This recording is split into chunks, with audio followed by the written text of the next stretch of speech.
Hey Timothy, okay, let's get started here. So you've got your, you're looking really good. You're looking really good. But we got some comments. I'm going to go through this, and I'm going to try to do so quick because I've been taking too long lately. So, anyways, we've got your letterhead, and you've got your letterhead. Now, I would never send a letterhead out that's not dated and with proper salutations.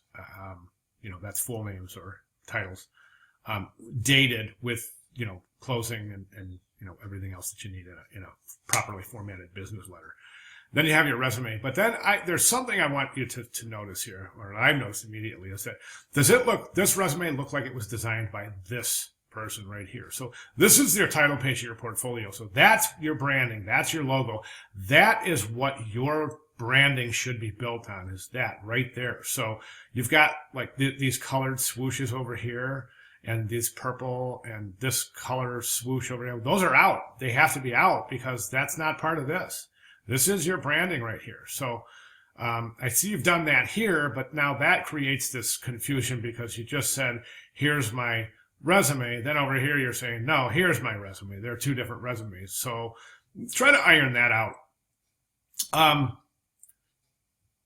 The work itself looks good. Again, I'd get rid of those swooshes that they just look too canned, like they were pre-done. I'm not saying they were. I'm just saying that's kind of how it looks. It looks like kind of forced.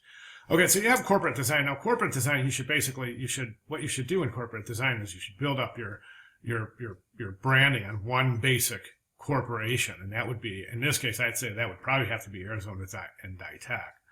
But I see you use those later on in your. So basically, corporate design is that you're showing, a logo, a business card, a letterhead, and an envelope. So a basic stationery system for a company. So you start your corporate design with these two, which are presumably different entities.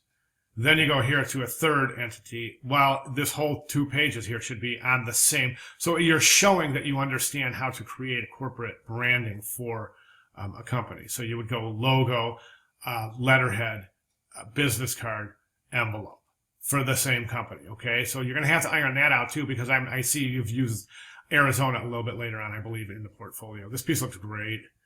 I think this piece looks really good too. I think it's definitely captures the feeling you're looking for.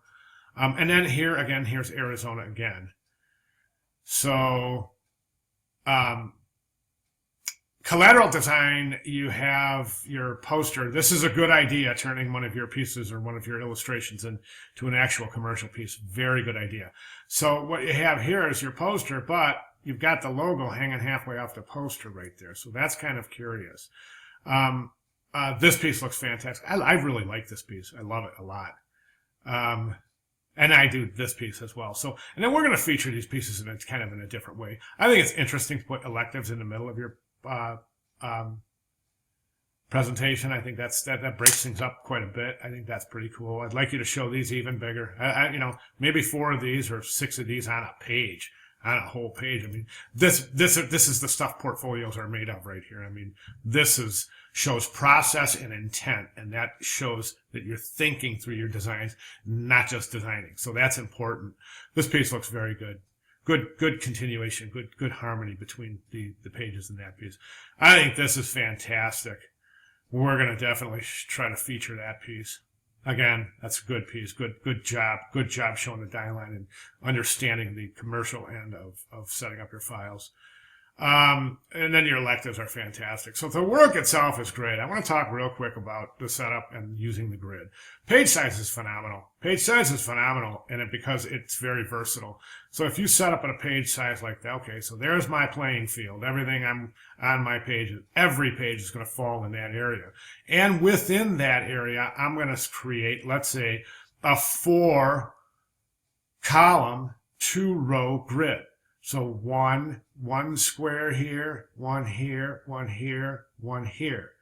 Then 4 more right below it. So you have this kind of matrix or grid. And in that grid, you're going to fit all of your work. So we don't have like this random placement. And I'll show you some examples. Let me show you what I mean. It's called Designing with the Grid. I'm going to put a video up for Designing with the Grid. Let me see something. No, I will put that. I'll put that designing with the grid video up, so it'll back up this this video for you. But anyways, here's what I'm talking about: designing with the grid. So okay, so you grid your page out like that. Now here's some examples, real quick. Let me show you how this student did these examples. So you note that the playing field, as I call it, this playing field on each page is the same. Okay, and then there would be what would be this 4 by 2 grid. Okay, 1, 2, 3, 4 by 1, 2. Okay, 1, 2, 3, 4 by 1, 2, and everything fits within those portions. She used 8 portions here, 1 portion here, 1 portion here, and 1 portion here. Okay, and then see how this one, there's 1, 1, and then the rest of it's taken up by this. And then different variations. This one is using half the grid. This one's kind of a broken grid, but it's broken in a good way. So she's got this whole half of the grid here, then most of it, and then just this little sliver down here showing the logo or the headlines. Now this would be that 4 by 4, only this one, she's got all 4 areas being used. And then here there's 2, then here there's 1, and this one's blank, but it works. Okay, and that's what I'd like you to think about when you're laying out your page, and think about that, using that grid. And really think about the kind of harmony that it creates in the page. And then also in some of these examples, there's a lot of this mocking up these pieces. So it's not just a digital piece, it's an actual mock-up. And I think that you could definitely, like the poster on the wall, instead of just showing the digital poster, then close-ups of the typography, and look at how nice and big these sketches are. So, and see how each one is gridded off here so that each one has its own little section.